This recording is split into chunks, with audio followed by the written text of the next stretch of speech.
Rồi một buổi chiều đầu thu, khi mà một số phôi trồng hồi qua Tết đầu năm tháng 2 tháng 3 bắt đầu có dấu hiệu làm nụ và ngã vàng lá. Thì đây thì mình cũng review cho mọi người một cái phôi mai rừng nhà mình, hàng không bầu, ngang mai Gia Lai nha, mà hàng như đây là hàng Grông Ba,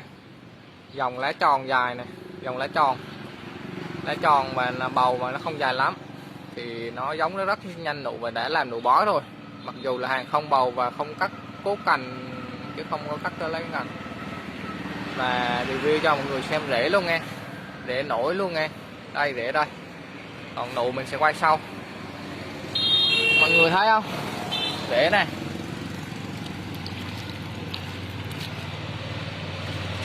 đấy, rễ trào lên mặt luôn, đấy, nó rút nước mà mọi người thấy không, đó, nè, đấy, mọi người thấy rễ rồi chứ, này rễ này, còn rễ này, đấy, ghê sợ không, đấy, nhiều anh em cứ nói vui là mình để cái đầu rễ nó sát mặt chậu quá, thành ra là rễ nó hay bò trên mặt, là không phải đâu. Tại vì mấy cái video trước mình làm, tại vì video mình nói rồi luôn đấy, đấy là cái cây không bầu và lúc nào cái quy luật của mình lúc nào cũng phải lắp mặt cát khoảng tầm 10 phân. Cái đầu rễ nó đâu dưới đây này, mặt đầu rễ ở đâu này, mà nó cứ trồi lên nè, rễ nó nhiều nó trồi lên mặt á, đấy cho các bạn xem,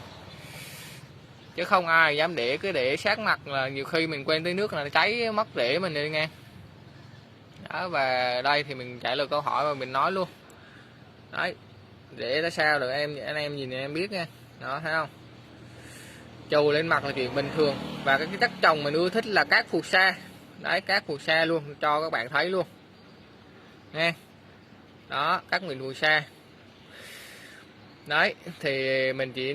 cho các bạn và giải thích đáp những câu hỏi như vậy cho các bạn thôi,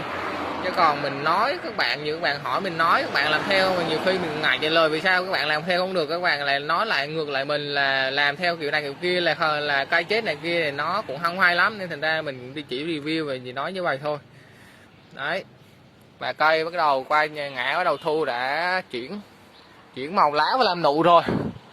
đây cho các bạn xem luôn, không,